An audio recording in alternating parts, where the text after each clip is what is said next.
سلیم صافی صاحب، آپ سے گفتگو کا آغاز کریں گے۔ ویسے تو ایک ہنٹ ہمیں مل ہی رہا تھا کچھ عرصے سے کہ ایسے ایک آڈیو منظر عام پر آ سکتی ہے جس میں عمران خان صاحب کہیں گے کہ لیٹس پلے ود دس، اس پر کھیلا جائے گا۔ آج یہ آڈیو منظر عام پر بالآخر آ ہی گئی ہے، لیکن اس آڈیو کے کانٹینٹ پہ تو ہم بحث کریں گے، اس کو بھی عمران خان اور ان کے جو ساتھی ہیں اپنے حق میں استعمال کریں۔ وہ کہہ رہے ہیں کہ اسے تو ہمارے موقف کی تصدیق ہوئی ہے کہ سائفر ایک حقیقت تھا، اور عمران خان صاحب کہہ رہے ہیں کہ میں تو ابھی کھیلا ہی نہیں اس پر۔ دیکھیے، ایک تو یہ آڈیو ویڈیو ریکارڈنگ کا جو سلسلہ ہے، اس کو کوئی اس کی توجیہ پیش نہیں کی جا سکتی، اور یہ کسی کے خلاف بھی ہو یہ سلسلہ بند ہونا چاہیے۔ اب پاکستان کی ایک صبح تو عمران خان نے ایک جھوٹا بیانیہ گھڑ کے کر لی، اور دوسرا پھر جب اب دنیا کو یہ پیغام جائے گا کہ اس ملک کے پرائم منسٹر کی گفتگو بھی محفوظ نہیں ہوتی، تو آگے جا کے سربراہان حکومت ہمارے پرائم منسٹر کے ساتھ کیوں کر کوئی دل کی بات کریں گے۔ دوسری بات یہ ہے کہ میں اس چیز کا قائل ہوں کہ عمران خان کو لانے میں تو امریکہ کا کردار تھا، لیکن عمران خان کو نکالنے میں امریکہ کا کوئی کردار نہیں تھا۔ اللہ گواہ ہے کہ اگر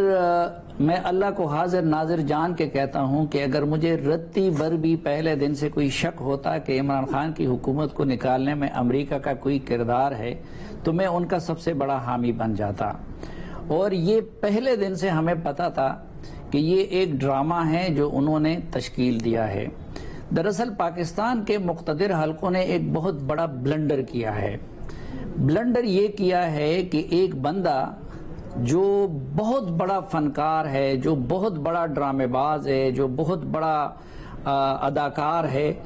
اس کو بھیجنا چاہیے تھا ہمیں ہالی ووڈ میں۔ اور میں آپ کو بتاؤں کہ یہ اتنے بڑے ایکٹر ہیں کہ اگر ہالی ووڈ میں جاتے تو ہر سال پاکستان کو آسکر دلواتے، لیکن ہالی ووڈ میں بھیجنے کی بجائے اس ڈرامے باز کو ہم نے بنا دیا ملک کا پرائم منسٹر۔ اور پھر وہ ہیں بھی ایسے بندے،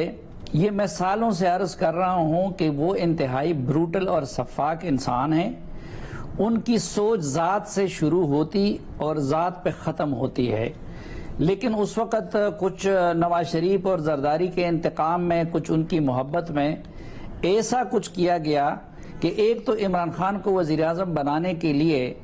عدالت، سیاست، صحافت سب کو لتاڑ دیا گیا۔ پھر جو رہی کسر باقی تھی وہ عمران خان صاحب نے خود کر دی، اور پھر جو آخری کیل انہوں نے ٹونک دی وہ یہی سائپر کے ڈرامے کو بنانے کا تھا۔ اب دیکھیں اس کے صرف اس ایک حرکت کے کتنے نقصانات ہوئے۔ پہلی بات تو یہ کہ ہم جیسے لوگوں کے لیے پہلے دن سے جھوٹ تھا۔ آپ سائپر کا کلر وہ نہیں ہوتا، وہ میرے پروگرام میں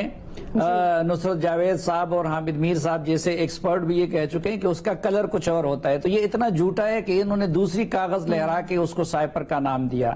دوسری بات، ہم پہلے دن سے جانتے ہیں کہ اس طرح کے سائپر اس سے 1000 گنا سخت اور 1000 گنا ہماری طرف سے بھی گئے ہوں گے اور دوسرے ممالک کی طرف سے بھی آئے ہوں گے۔ اور سائبر یہ ہوتا ہے کہ آپ کو ریئل پرس اس ملک کا ملتا ہے۔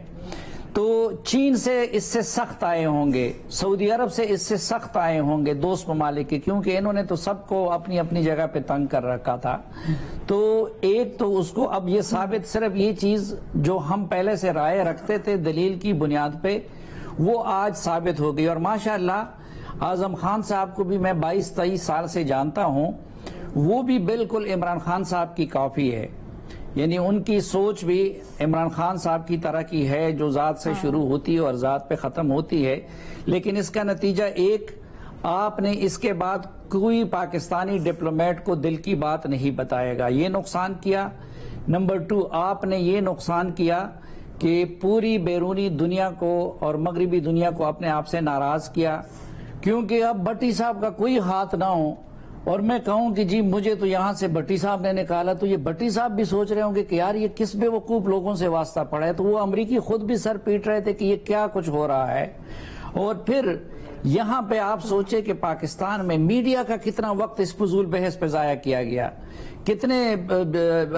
جلسے جلوس اس میں کتنا وقت ضائع کیا گیا لوگوں کا،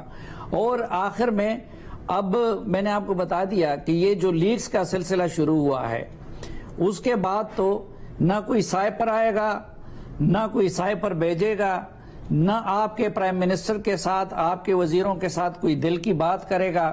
تو میرے خیال میں انہوں نے جس چیز کو کہتے ہیں تو عمران خان کے ذریعے، کیونکہ عمران خان صاحب کو سیاست میں آنے کا مشورہ گولڈ سمتھ نے دیا تھا، اور آپ نے دیکھا ہوگا کہ ان کی ٹیم میں سب سے زیادہ امریکن سٹیزن اور یہ لوگ تھے۔ یہ شروع میں جو پرائم منسٹر ہاؤس کے اندر عمران خان نے کہا تھا نا کہ میں پیم ہاؤس میں نہیں رہوں گا، تو ادھر جو پرنسپل سیکرٹری کا رہائش گاہ ہے وہ کہہ رہے تھے کہ اس کے لیے سیٹ کیا گیا تھا، تو بعد میں وہ عمران خان صاحب خود اس میں نہیں رہ رہے تھے،